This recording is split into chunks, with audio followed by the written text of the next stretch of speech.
Oh, this what they've been waiting on? Ha ha ha. It's the Gringo and Tom Show. Let's go. It's the Gringo and Tom Show. Y'all ready to go? Late night sports talk. Y'all ready to go? Gringo be hitting his points. Tom coming in and he won't disappoint. Nah. They be swinging for the fences and striking you out. Yeah. Now let's see what this is all about. Let go. It's the Gringo and Tom Show. Y'all ready to go? It's the Gringo and Tom Show. Y'all ready to go? Ready to go. River ready to go. It's the Gringo and Tom Show. Y'all ready to go? Hey, yeah. It's on right about now.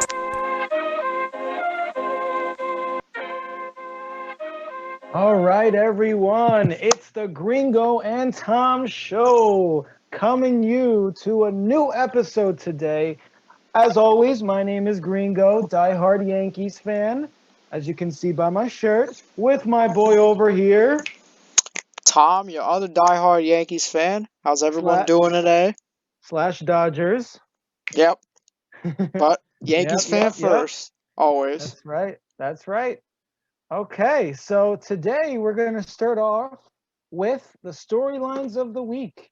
We're going to start off with the New York Yankees, how they have done so far during this week. They started off their week with a 2-game set against Atlanta. They split that series, and currently they are playing a 4-game set against the Indians, in which they won the first game last night, and are currently winning as we speak right now against the Indians. So let's first talk about the little 2-game set against the Braves. What were some highlights that you took from that series, Tom? Well, the pitching's been good. I mean, out of all the bad that we've seen with the offense, the pitching has still been good, especially the bullpen. So that was a highlight. And yeah, I mean, in the first game, they did just enough offensively. We saw Gio's massive bomb to center field. And then they got that rally that the Braves gift wrapped them in the 9th. Or was it the 8th? I don't remember. They got the lead late, but then in the next game, exact opposite happened. They gave the Braves the easy win. It's so frustrating when they just can't seem to seal the deal on these winnable games, but they're doing better now. Cleveland, it's going a little bit better. That's right. And I feel like during that first game of that little too many game series right there, I feel like they got lucky. They got lucky that they won. They were able to win that game, especially with the wild pitch when Frazier was at bat, and that walk as well, which was huge. So one thing that I've been liking is the fact that they've been able to get people on base. Now in this Cleveland series, they've been able to come up clutch, especially with Glaber and Odor, especially Odor during the first game of the Indian series. I feel like they have to keep on pushing, keep on going. Herman, 6 innings.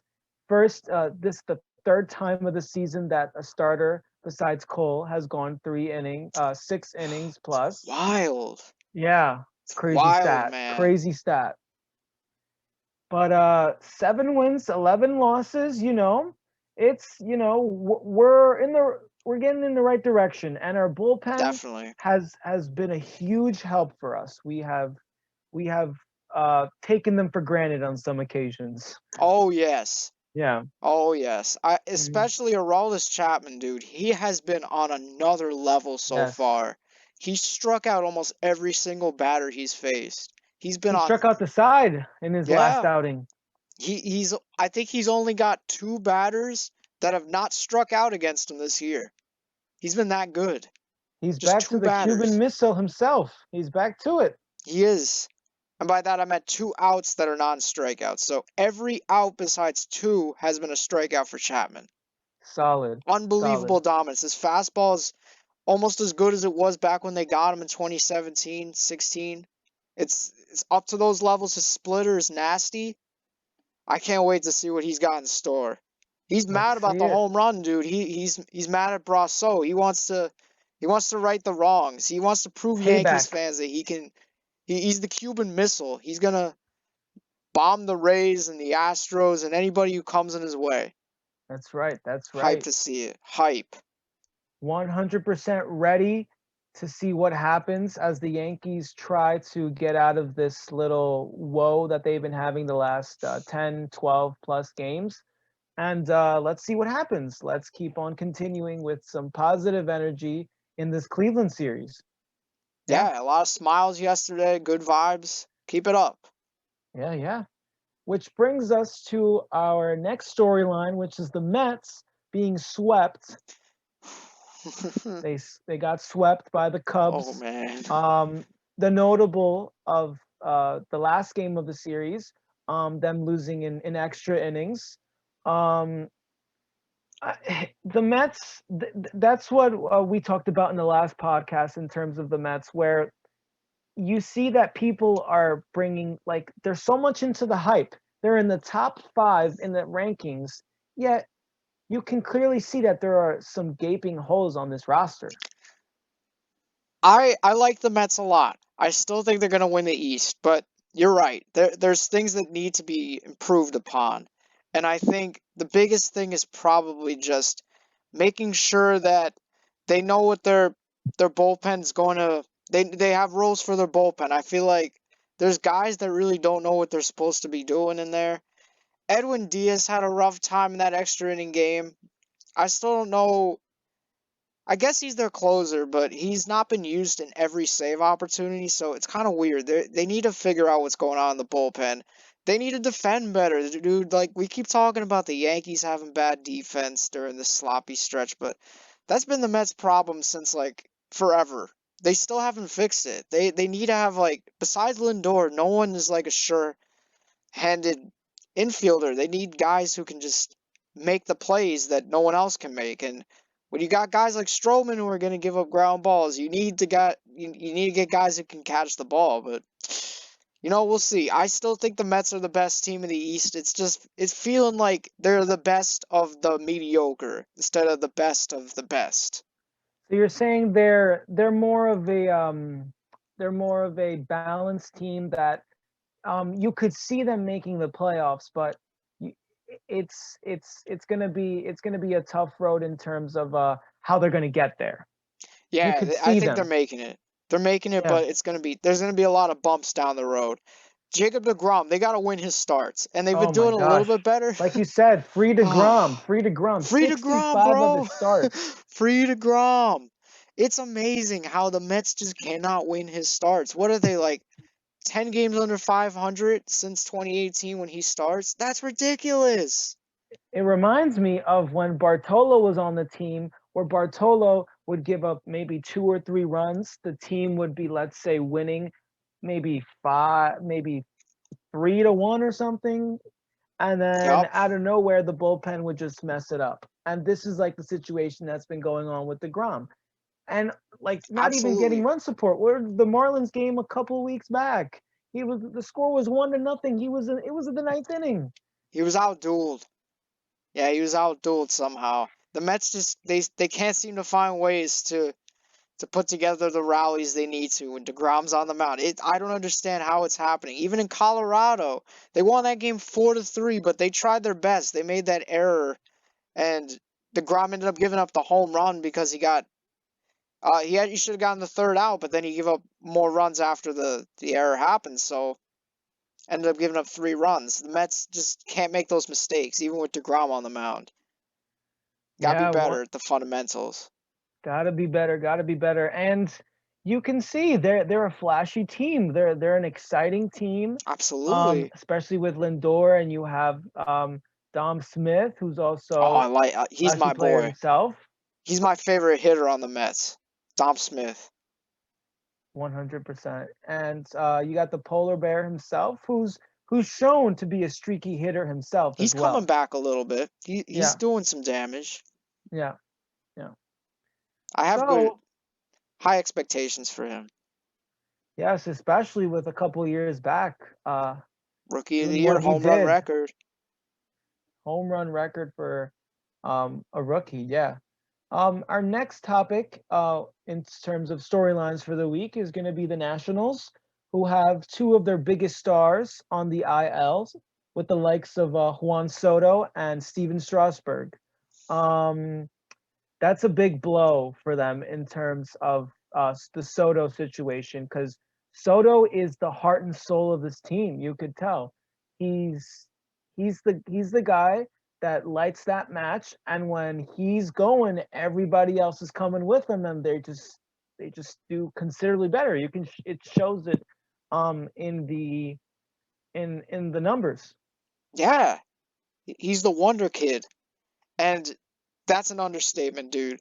This is a massive blow to the Nationals. I know it's not supposed to be a long-term injury, but they don't need this. This is a team that's already paper thin in depth. If they lose anybody else, they're pretty much done, I think. Soto and Strasburg mean a lot to this team, and they gave Strasburg all that money. They basically picked him instead of Rendon. And I think that might be a franchise altering move. Like them One not hundred bringing back percent. Rendon, this probably set back this franchise about five Yeah, years. They I they're probably gonna have to rebuild after this. now you made that point. Now I think about it, they had a decision of either Rendon or Strasburg. Rendon is an everyday type of player. Yeah, Strasburg dude. is a one and every 5 days type of player. Mm-hmm. And the fact that they chose him over Rendon, who's going to have a higher WAR in general because he's on the field 20 every single day. I'd agree Yeah. with you on that. I'd agree Durability. with you with that Mm-hmm. statement that you just made right there. It's an altering a team altering um, situation that's going on. Yeah, Yeah, and I think it was just because of the World Series win. They saw that Strasburg helped them win the World Series, and they know that he's a fan favorite. They're like, we gotta pay him, we gotta keep him. The fans love him. Let's just bring him back and let's see what happens with Rendon. But they should have brought Rendon back. Rendon's like a once in a generation type of player. He's gotten overshadowed by the likes of Arenado, Bregman, all the other great third basemen. He's right up there, dude. He's an amazing baseball player who just didn't get enough attention. And the Nationals are probably going to have to try and find a way to win without some of these guys that they got on their team right now. Like they're probably going to have to build around Soto. I don't think Trey Turner's on the next good Nationals team. So they might end up trading Turner, getting a huge haul back. Who knows? it's all about what have you done for me lately. And Exactly. when they saw Strasburg's dominance in the World Series, they in their mind they're like, this is the guy that we have to continue to build around. And they thought of Rendon as someone who would be replaceable like any other man on the field, but you can see that there's a gaping hole on this team, especially third base. So Oh, I'd yes. agree. I'd agree with you on that one that they made a mistake in terms of who to pay during that 2020 free agency. Yeah, and now I think because of that, the NL East is really weak.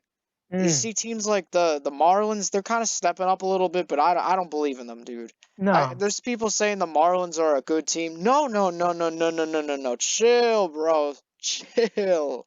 They're not good yet. They're gonna be good soon. But I like the kid, Jazz Chisholm on the Marlins. I like yes, him. yes. He's fun, but I they're also not like good yet. the what's his name? He was on the Yankees originally. I don't Garrett remember his name Cooper? off the top of my head. Was he in the Stanton trade? I believe so. Yes. Yeah, it might be Garrett Cooper. Yeah, he's Yes, there. Garrett Cooper. That Yes, kid that yes. kid's fun. I mean, he's not a kid Yeah, anymore. He's like 30 something, but yeah, he's a good player. The Yankees yeah. could use him right now. Oh, That's the fun. You could play first base. there you go. Maybe That's they'll get right. him. If Marlins fall out of the race, Luke Voigt needs a Yeah, platoon partner. Maybe they pick him up. Who knows? that's Little right. Garrett Cooper reunion, full circle. Which Hey, that's a which thought. brings us you brought us to the National League with this topic. Let's continue on with the National League, talking about the Padres injury situation. Tom, would you like to discuss about what's been going on with the news with the Padres? Yeah, the Padres, they've been sliding a little bit lately. They got swept by the Brewers, and they found out that Dinelson Lamet, I think he was their best pitcher last year. He had Last offseason, he got what was it called? Plasma-rich platelet injections because he had a sprained UCL, and that's the bad tendon. You don't want to Ooh, hurt that. That's the Tommy John tendon. So they just wanted him to rest that up. But now he's having forearm tightness. He had to leave 2 innings into his last start, so trouble. not good That's for the Padres at all. Not good news. no. Especially That since Mike Clevenger also shelved with Tommy John surgery. They don't need another. They definitely don't need another.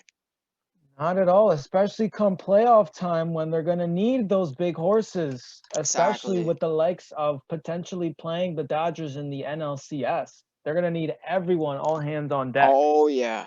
Fire against fire. If you don't have if you're gonna beat the Dodgers, you better pitch as well as the Dodgers. And the Mhm. Padres showed that yesterday when they won 3-2 against the Dodgers. They both pitched well, but Padres pitching just a little bit better. That's how you beat the Dodgers. It's not easy because obviously the Dodgers are amazing in terms of pitching, but yeah, it's that much harder for the Padres now. But Fernando Tatis also a little bit of a worry. He slumped a little bit. He hit that home run coming back against the Dodgers, but since then he hasn't really done a whole lot. People are wondering, should he get the Yeah. surgery for his shoulder? That's a question that's very, very, very interesting, especially since he's young, because if you play Right. around with something like that, it could come into a situation where a young star um doesn't get to see the potential that he's worth. Yeah, like Ken Uh, Griffey Jr., man. Mm-hmm. he was the man, a 10-time All-Star. Ken Griffey was in the 90s. He was on the All-Century team at the age of what, 28, 29 years Yeah. old, and Oh, then he those was. injuries in the early 2000s just really, really put a put put a hold on potentially getting into the 700 club. And Oh, hopefully yeah. we'd like Tatis to um to get into the conversation of being one of the greats, hopefully in the next 10 to 15 years. Just hoping he's not another Nomar. That's what some people have Yes, been saying, and I'm like, let's I not remember jinx it. that. Nomar was extremely talented, but just could not stay on the field. From 97 to 2002, he was a four-time All-Star. He was the part of the 30-30 club two times in that. And after 2002, when he had that injury, it just shut him Just wasn't the down, same. and that's it. It was a wrap. Quite a shame. I Don't want to really just see hope that happen. Tatis. Yeah, we want Tatis No, to not even go through any of that and to just be the player that we know he can be. That spark that's right. plug who's super duper fun. That's Always right. got a smile on his face. Great for baseball. Great for baseball. Absolutely. 110%. Speaking of great for baseball, today we're going to start a new segment on the Gringo and Tom Show. We're going to call this the All MLB Team. So what we're going to be doing is Can't wait. we're going to go position by position every episode, and we're going to talk about who we feel is the best player at that position for that week. Eventually, towards the end, getting to the end of the season, we're going to pick our all MLB team based upon the decisions that we've made during the year. Yeah. Mm-hmm. So today we're going to start off with first base. Now, Tom, who is the best first baseman right here, right now, given almost a month now into the season? So if we're just talking about 2021, I gotta put my pick on Matty Olson on the A's. They've won 12 in a row, and he's been a big reason why. He's got 6 home runs, batting average over 300. He's torn the cover off the ball, playing good defense, dude. He's a spark plug. When he gets into one, he's going to hit a bunch out. He's kind of got 50 home run power. He's so underrated. I'm glad he's getting some attention now. Hmm. Especially since the A's, we always seen the A's as just that team that just makes it to the playoffs and just loses first round. So Yep. hopefully, Maybe things will hopefully, change. yeah, hopefully we can see them getting into a closer, a much how do I say this? Let's see what happens during the season ends. hopefully they can make it farther during the playoffs. Yeah, Yep. they've definitely got some things they need to fix, but that's what the trade deadline's for. Yep. And they've got some prospects they can flip. They're an interesting team. I really like the A's, and I hope the Yankees don't have to run into them in the postseason. Oh, they're pesky. They are so pesky. I was not looking forward to facing them in the the wild card game a couple years back. They're never fun to face. That's Nope. for sure. Yes. And my pick for first base has to be Vladdy Jr. Hey, 24 hits and 62 at bats, 4 home runs and 12 RBIs. You talked about it, Tom, in your predictions for this year that Vladdy was going to show out and show up this year, and he certainly has this first month of the season. you know what? He's done everything that I thought he would. Literally, he's been more selective on pitches that he knows he can't hit. And those are the pitches that are just out of the strike zone. So what's happening is that the pitchers, they don't know what to do. They're like, uh-oh, he's not going to swing at those pitches. We gotta try and paint the corners. Nope, they miss out over the plate. He's crushing them. He's crushing the fastball this year. And we're seeing him pull the ball a little less on the ground. And he's just hitting the ball in the air more, getting more home runs, more power.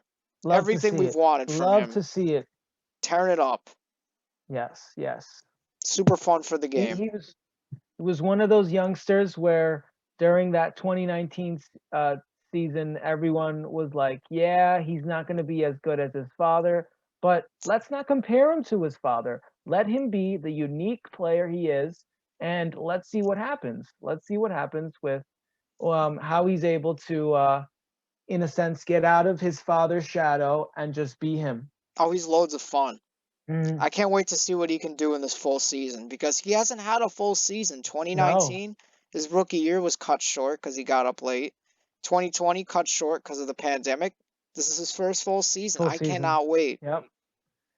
He's going to be And one of the best hitters in baseball. and that is our segment for today, first base. Yep. Now, today we're going to end with this day in baseball history. All right, here we Ooh, this is go. a fun one. Fernando in 1999, on this date, April 23rd, Fernando Tatis Sr., the father of Fernando Tatis Jr., he becomes the only player in MLB history to hit 2 grand slams in 1 inning. He collected 8 Unbelievable. RBIs in 1 frame against Chan Ho Park. Ah, yeah, the only thing I don't like about that nugget is who it was against. Yep. Well, we can't pick who gets the home runs against. We don't choose that. So, but History's just history. it was looking at those highlights, it was just great to see, and the fact that it happened in 1 inning, That's like so bonkers. that's nuts. That's nuts. Bonkers. The team, especially the Cardinals in 1999, aka Mark McGwire, the Juice Man Oh himself. yeah, oh yeah. They were loaded. They were loaded, Mhm. and Fernando just happened to get those cookie pitches, and he was able to do what he had to do. And 2 grand slams in 1 inning, Just man. happened to be walking by, Nuts. swinging a hot bat. You never even hear about 2 home runs in an inning, let alone 2 grand slams in an inning. It's Oof. phenomenal. No one's ever, I mean, not no one, but that's not happening again for a No, long, no. long time. Crazy, Especially crazy, with crazy pitching fun changes record. now being how they are now, where you can get someone pitching 99 miles an hour, you can get a flamethrower at any point. Yeah. Just don't Mhm. see it.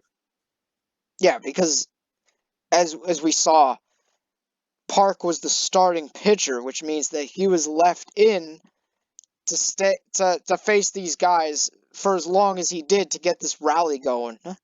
All these batters to come up in the same inning. They just had such a slow hook for him. They had a field day with him. Oh boy. That's Yeah, how it was back then. The starter had to wear it out, give you that's right. length. Yeah. Different baseball world we're living Different in era, now. man. Different Yep. era. Well, this is the end of the episode, and we'll see you next time. And let's go Yankees. Go Let's see if we Yanks. continue to do what we have to do to get to first place and eventually go on a long playoff run. All right. They got this. They got this, guys. Don't lose faith. Don't lose faith in Gary Sanchez either. I know he It's is what they've been waiting on. Ha ha ha. It's the Gringo and Tom Show. Let's go. It's the Gringo and Tom Show. Y'all ready to go? Late night sports talk. Y'all ready to go?